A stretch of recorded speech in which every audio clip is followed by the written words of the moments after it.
And we're back. Hello, everybody, and welcome back to Rosicle. I'm one of the hosts here at the channel. My name's Nathaniel. I am joined off screen by my lovely co-host, Ashley. Say hi to everyone. Hi, everyone. There she is. And we're back. We're having to be a little bit more pessimistic. We're having to talk a little bit bad about Magic again. Unfortunately, I wish we didn't have to, but here we are. We did get announced. We were almost certain that Teenage Mutant Ninja Turtles was going to be the Magic the Gathering Universes Beyond set for March. Yeah, March 6th. Yep. It says it right there. And now we have confirmation of that. We had to wait until the day of recording this, which is October 10th. So we wanted to go ahead and get this out to you guys, get the news to you guys, let you know our feelings, all of that good stuff in this video. Quickly, before we jump into it, we do want to say if you guys like this type of content, make sure you like the video. Leave a comment down below with what you think of the Teenage Mutant Ninja Turtles Magic the Gathering stuff and all of the stuff that's going forward. We're going to be talking about Standard and all sorts of things in this video. And then, of course, if you haven't joined the channel, we'd love to have you subscribe to the channel. Got that out of the way nice and quick, and let's jump into this. So, the Heroes in Half Shell are heading into the world's premier collectible card game. Bring decades of turtle power to your games of Magic the Gathering with Teenage Mutant Ninja Turtles. We showed off a handful of cards from the set at the New York Comic Con. We'll get to a few of those in a second, later in this video, which feature cards from the main set. It's Commander deck, and now we're taking these reveals beyond New York and its sewers and straight to you, Cowabunga. All right, so here we can see there are 3 different types of set symbols. Okay, we have the TMNT expansion symbol.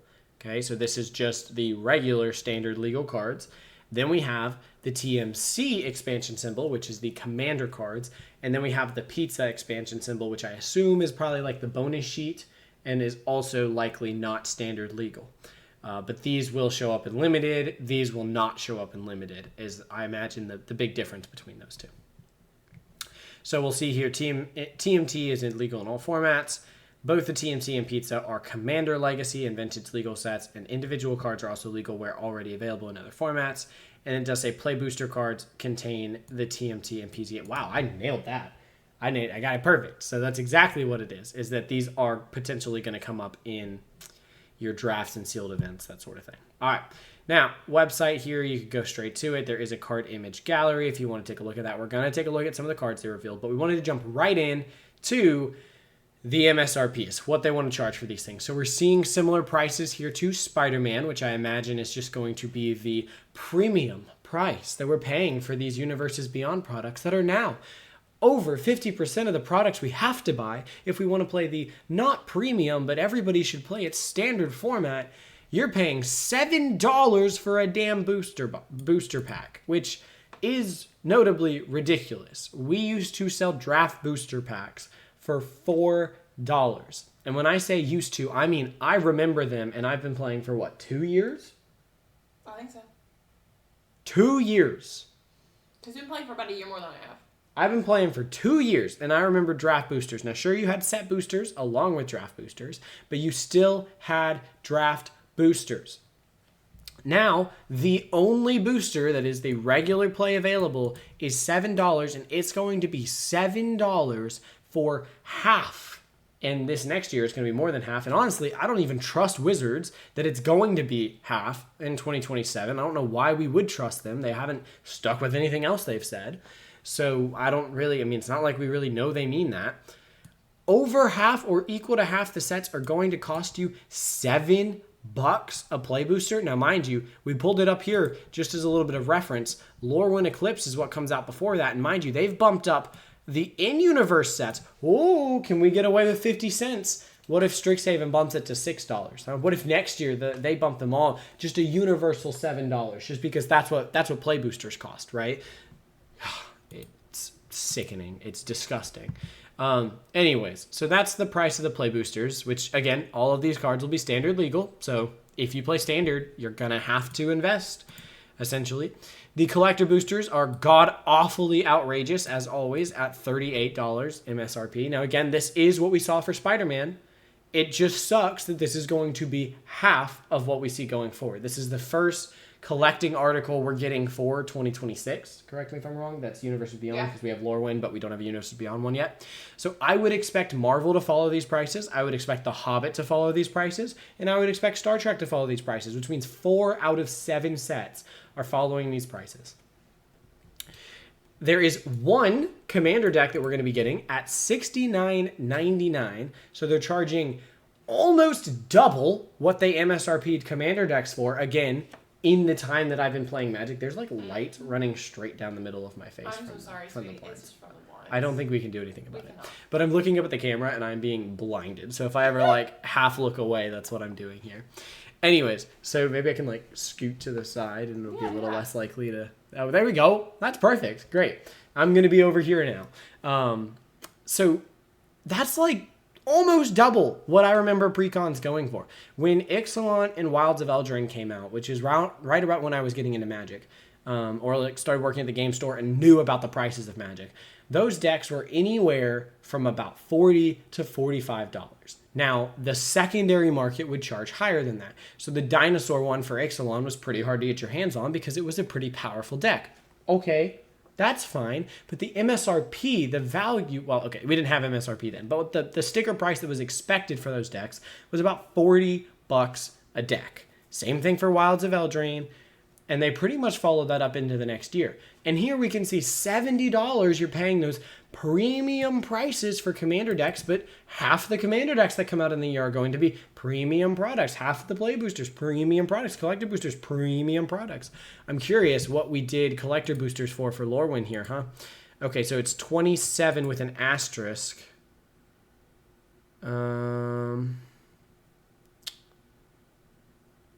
Yep, so here we go. Look at this. They even said the MSRPs have heightened from their previous MSRPs, and this is what they'll be going forward. So they're heightening the in-universe sets and heightening the out-of-universe sets. And of course, everyone's supposed to be okay with this because it's still cheaper than what the Universes Beyond stuff costs. Noticeably, they didn't even put an asterisk next to play boosters, which also went up in price. Ooh. I'm getting mad. I'm getting very mad. Okay, anyways, so then we have a bundle for $70, which again is what we saw for Spider-Man, but is kind of ridiculous. They're doing a pizza bundle, which is a lot like the gift bundle, except it comes with pizza lands, so that's worth an extra $10. They're doing the draft night, which we haven't seen yet, but we do know is coming with Lorwyn. I am a little curious to see. The Lorwyn draft night is $90. The Teenage Mutant Ninja Turtles draft night is $120.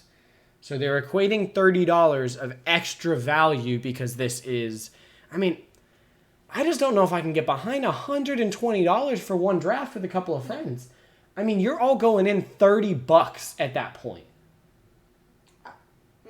$30. And the reason it's costing this is because they include one collector booster because they want you to be able to get like a prize for the person that wins the draft. But you're paying $40 for that. I mean, everybody's putting in like $12, I guess if it's 4 people, everyone's putting in $10 on top of the packs they're actually like buying and playing with because they have a chance to win this collector booster that's likely going to have cards in it worth about maybe $5, maybe less. And everybody's shilling out $10 to Wizards just to do that. This is ridiculous. Do not buy these products. Anyways, we'll probably go to the pre-release because I find it hard not to go to a pre-release. God, that's so expensive for one draft. God, I mean, $7 per pack. We're talking $21 entries for drafts are going to be $25 for one stinking draft. They used to be $12, maybe $15 because of the prize pool. And you could draft 2 times in a night and for the price of drafting 1 time now. Oh my God, it hurts my soul as a limited player. All right, so then they have some important events of like what's going on. They talk about cards and what's going on here. I'm not going to get into all of this. You guys can look up collecting Teenage Mutant Ninja Turtles. You can find the article super easily. It talks about how it's just drawing from a lot of the history. You can buy your stuff on Amazon. There is going to be booster fun. So there's 4 borderless headliner cards with art by Kevin Eastman. So this is some pretty sick Ninja Turtles art in that kind of black and white comic book style. I mean, I do like it, but again, can I open image? That is not a readable card. I don't know who thought that I would want the signature over the rules text for the card. Put the signature on the back of the card. Yep. Put the signature across the art at the top. Put it behind the Teenage Mutant Ninja Turtle and it looks like he's like coming out of the art or something like that. I mean, don't put it behind, right? Like put the signature in the background rather than the foreground. Yep. I mean, I understand that this is supposed to look like somebody signed on your card, which obviously has to be in the front of the card, and people do this. But I just don't think this is very, like, new player friendly, which is supposed to be the whole point of these sets, right? Is that they're bringing people into Magic. Ugh, all right. It is cool art, though. I don't want to... No hate to Kevin Eastman. I think he did a great job with the art, but... All right. Borderless source material cards. So this is where we are seeing... Yeah, so... This doesn't even have the pizza expansion symbol, but it's a pizza. Oh, I copied. I didn't mean to copy. Open a new tab. This doesn't even have the pizza expansion symbol, but it's a pizza expansion card, which is, of course, doubling season. I don't know why you would think this card might cost red. Nope, it costs green. I don't know why they keep doing this. It doesn't matter. Like, why couldn't they have made this a green card? It's Turtles. Literally. It's not that hard. Nope. Like, oh my it's goodness. Not that difficult. All right, moving on. Let's see. We have borderless pizza bundle cards. There are 20 different sources of non-foil source material cards appear in play boosters and collector boosters. Traditional foil source material cards appear only in collector booster. So you can get like Dark Ritual and stuff like that, which are commander exclusive cards. Obviously, they don't really want to print Dark Ritual into standard, which makes sense. These are your different full art pizza lands, which, like, don't get me wrong, I like these. I think these are creative. Does it justify charging an extra $20 or $10 or whatever it is for the collector bundle or whatever it's called? No. Each selectively designed pizza bundle contains 2. Are you serious? Is this serious? Each? Oh, 2 of... Read the full sentence. Each delectably designed pizza bundle contains 2 of 6 pizza bundle cards. Does that mean 2 of each of the 6? Because there's not 6 options, or... I don't know. I'll have to read on it later when we get to the product. All right, so here we have it. All the different stuff that you can get in play boosters. We've seen all this stuff before, right? 7 commons. There's a chance to replace a common. 2 uncommons. 1 legendary. Oh, they're guaranteeing 1 legendary turtle card of any rarity. But that, of course, that just... God, we're going to get so many more legendaries. Yep. Everything in their mom's a legendary. Wild card of any rarity. Of course, 1 rare or mythic card. 1 traditional foil card of any rarity. So there's your chance to hit, like... This is your chance to hit a rare, this is your chance to hit a rare, and this is your chance to hit a rare. So they have that potential for 4 rares or mythics all in one pack. Then we have our collector boosters, which of course charge out the wazoo. These are going for at least $500, I guarantee you. And their breakdown, I'm not going to get into all of these things. We have the commander deck, which is pretty interesting. We have 1 ready to play 100 card commander deck. It's got the traditional face commander, which I don't know if we've seen, but we'll look into that. 5 traditional foil featured commanders with borderless art, so that's going to be interesting. It's kind of like a bunch of different ways you could play the deck, which will be really interesting. It does say partner with allies and then buff your team, so I assume the other commanders are partner commanders, and you can kind of pick your combination of colors based on the partner commanders that you built. I think that's interesting. And then 94 non-foil cards, the tokens. Like, are we really talking about the tokens and punch-out counters as something that, I mean, sure, I guess if people are that interested in it. You have your bundle, which, again, I find that the bundles tend to be good value, but I just don't know if they are. I'm assuming... I don't know a ton about... God, I keep copying. I don't know a ton about Teenage Mutant Ninja Turtles. I believe this is... I want to say her name's like April. I don't know for sure. But I know I've seen the cartoon back in the day. I know that she was traditionally white, so we're race swapping again as well. So that's just... I mean, sick of it. I'm not upset. Like, I think this is a perfectly wonderful person, but... I mean, was it necessary? Are we gonna, like... I mean, I guess she is an actual human. It'd be different if they, like, were trying to race swap something that wasn't... I don't know. I mean, it's fine to me, but... whatever. And then, because they did that a lot with Lord of the Rings, which of course is fine. Again, not really that upset about it, but it did cause like confusion when she was watching Lord of the Rings. She's like, oh, so who is that? And then I show the card and she's like, oh, okay. That's why I didn't think, because obviously the actor and in the book was a white person, and then they decided to race swap it. So Aragorn, Great character, great magic cards, great design, great art, all that good stuff, but doesn't look like Aragorn from the movie, so it's hard to recognize them. Or descriptions from the book. This is the pizza bundle, so let's see if it breaks it down here. 9 play boosters, 1 collector booster. It comes with 25 non-foil pizza lands, 5 foil pizza lands, and then 2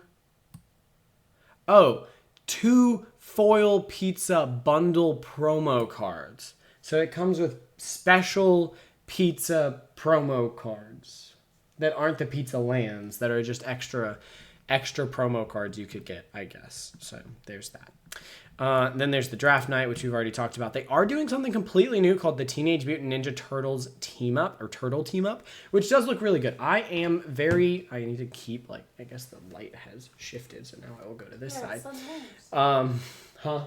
Said, yeah, the sun moves. No, I get that, but I didn't think I'd been recording for that long. But anyways, so this is the Teenage Mutant Ninja Turtles Team Up, which is really interesting. It's a cooperative Magic the Gathering experience with a specific enemy deck that you're playing against. This actually looks really cool. If Teenage Mutant Ninja Turtles is your jam and you're just trying to get like your kid into Magic or something like that, this actually seems like a super cool product to pick up. Like this seems really awesome, right? It's a 2 to 4 player co-op game mode version of Magic, which I think is, this is pretty sick, right? Like this is pretty cool. Definitely a big fan that they're doing something like that. It doesn't hurt any of the other product. And then of course we have our pre-release pack. Now, notably, we noticed something different here. One traditional foil rare or mythic card doesn't talk about us getting a promo stamping of the year. So then we went and we checked Lorwyn, because previous years did say that. And if we go all the way down on Lorwyn, down here we can see it says, please note that pre-release pack promo cards are no longer year stamped. And I don't think enough people are talking about that. Why are they not year stamped? What Universe Beyond product or something like that came out decided that they don't want their cards year stamped, and now all of Magic is paying the price for that? Why can't I get a 2025 or 2026 year stamped promo card for my pre-release that I want to remember, that I want to look back on that card and go, that's the card that I pulled, that I decided to build around because I thought it was so cool. I have a Gwynam that is promo from the pre-release. It's awesome. Not only is it worth a good couple dollars, but it's also just awesome to know, like, that is a really good card. It's a fun card to play. And anytime I put it in a deck, I'll go, I remember that pre-release. And even though Spider-Man wasn't a great set, it wasn't really for me, and that's saying something because I love Spider-Man, I thought the pre-release was great. I still had a great time at the pre-release. So, all right, so let's jump just a little bit into what we've actually seen from Teenage Mutant Ninja Turtles. So here are some cards that they've shown us. We've got Leonardo. He's white, but of course he's got... I bet you this is one of the... okay. So these are some of the commanders from this. These are in the commander deck. I assume Leonardo is the face commander here, because he's 1 and a white, but he has a Wooburg ability, so that makes him a Wooburg commander. So he says, whenever a token you control enters, you may put a +1/+1 counter on each creature you control. Do this only once each turn. Fine. And then he has Wooburg. Creatures you control gain Menace, Trample, and Lifelink until end of turn. Fine. Donatello the Brains, 2 and a blue, Mutant Ninja Turtle. If 1 or more tokens would be created under your control, those tokens plus a mutagen token are created instead. Doesn't tell me what a mutagen token is. Excuse me. I hate that. Partner, character select. You can have 2 commanders if they both have character select. So it's not a true partner. It's only character select for between the ones here. Then we have Splinter. So I called that one. There's one we're not seeing here, and it might be April if it's all hero-based, or it might be Shredder if they want to throw in the villain. Splinter, the Mentor, which is a pretty cool card. 1 and a black, Mutant Ninja Rat. Menace, whenever it or another non-token creature you control leaves the battlefield, create a mutagen token. Still don't know what a mutagen token does. Raphael the Muscle, 4 and a red. Double all damage that creatures you control with counters on them would deal. When Raphael enters, create a mutagen token. And then Michelangelo, my favorite. I'm glad that he's green, though, because that's also one of my favorite colors. 2/1 Trample with Raid. At the beginning of your second main phase, if you attack this turn, put a +1/+1 counter on target creature and create a food token. Nice. I like that they made him make food. He kind of have to because of the pizza vibe. There might be something to see more cards. We'll click on that in a second. Here's the co-op. Yeah, nothing new. All right, let's see if there's more cards to look at. Oh, there are. Okay, cool. Leonardo Sewer Samurai, 3 and a white with Sneak. Also doesn't tell me what Sneak does. Oh, wait, this is just this version. Okay, this is just this card earlier. Cool. During your turn, you may cast creature spells with power or toughness 1 or less from your graveyard. If you cast a spell this way, that creature enters with a finality counter on it. That's really interesting. Turtles Forever is a really interesting card as well because it talks about getting legendary creatures from outside of the game. And Commander, notably, does not have a sideboard, which is what that tends to be referencing. So you can run it 2 ways. You can either just go get any legendary creature cards that you own outside of the game, which is kind of the rule of cool, or you have to run it in a way where you don't have a sideboard, so you literally go get nothing and the card's useless. So that one, I don't like them printing cards like that because it relies on people to be cool when they play the game. Wow, they have shown us a lot of cards. Sure. Okay, I'm not going through all of these right now. You guys can kind of wait. Oh, okay. I've seen Unbreakable Foundation formation before, but this one's a secret lair, so don't know our thoughts on that. That's got secret lair, so that means we're probably getting a secret lair. It is April O'Neil. See, I did know what I was talking about. Okay, I'm not completely Teenage Mutant Ninja Turtleized. I've watched it from time to time. Okay, I mean these cards don't look that bad. I wonder if Dark Ritual actually comes in the Commander deck. That'd be pretty cool.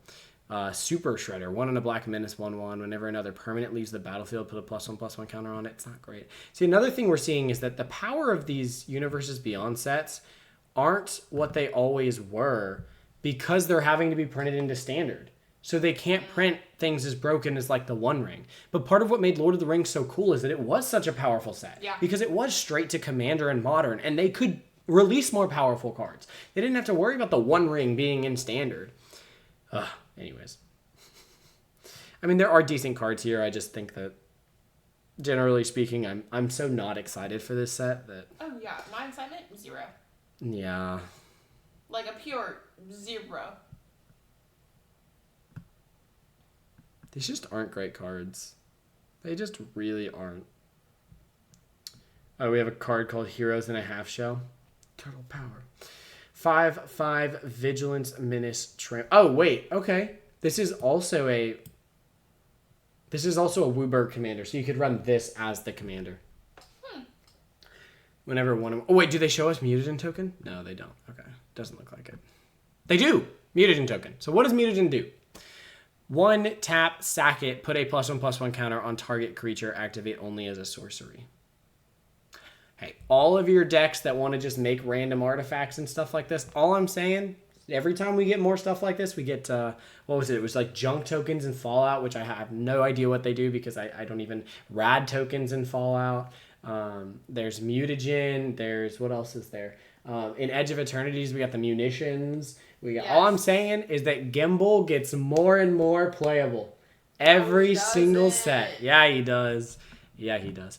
This is disgusting. This is disgusting. This is literally the worst thing I've ever seen in my life. Yeah. I mean...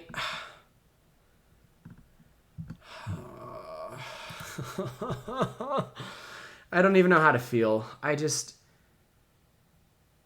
I've tried so hard to criticize this, but still enjoy and love the hobby.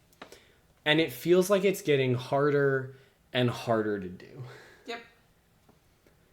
Wizards, I'm trying. I'm trying. And I'm having a hard time with this. I really do think you're gonna lose people soon. You've already lost people, honestly.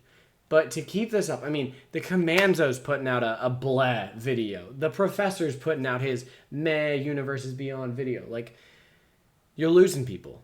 And this is not what people want. This just is not what the mass wants. There are a few people that love Teenage Mutant Ninja Turtles, and I'm so happy for those people. I really am. I really am.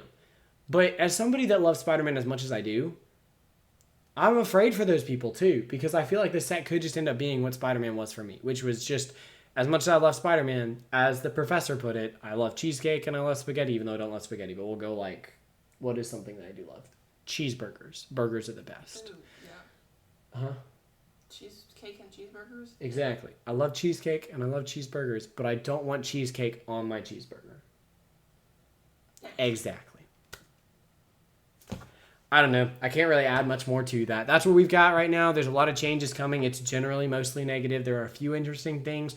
We're going to have to see when this stuff comes out. I mean, obviously, we are loaded down. It is March 6th, and we have another set in April is when we get Strixhaven. So we are just going to be back to back to back because it's late January that we get Lorwyn. So, Lord, we're just going to be... They're going to throw all the product in our face. They're going to ask us to shill out extremely high amounts of money for it all. And they're going to require us to do so if we want to play Standard while pushing Standard and making the Commander cards few and far between because all the good Commander cards are now on the bonus sheets because the sets are Standard. So, all right. Well, that's really where you get me. All right. I think that's everything for this video. Let me know what you think down in the comments below. We want to know what you guys think. How is this? Are you a massive TMNT fan? Is this not for you? If you're a diehard Magic fan, how do you really feel about all this Universes Beyond stuff? Because we are really getting to our end with it, honestly. I mean, I think I am getting tired of this. And, I mean, at the very least... I've been tired. The non-fantasy adjacent Universes Beyond sets are just exhausting to get through. And I look so forward to Lorwyn Eclipse that I completely forget and do not even think about the fact that we have Avatar between then and now. Like, Avatar might be okay. I only really look forward to Lorwyn, though. Like, I mean, I think Avatar will be better than Spider-Man, and I'm excited for something that's not... I'm excited for Spider-Man to not be the main set. But, golly, I'm not excited for this stuff, guys. I'm not. All right, like we said, let us know down in the comments below. Like the video if you enjoyed it. Comment, subscribe, any and all, it's greatly appreciated. That's what we have for you guys in this one. We'll see you guys in whatever comes next. But until then, may those rules be ever in your favor. And we'll see you guys next time. Peace out. Bye, y'all.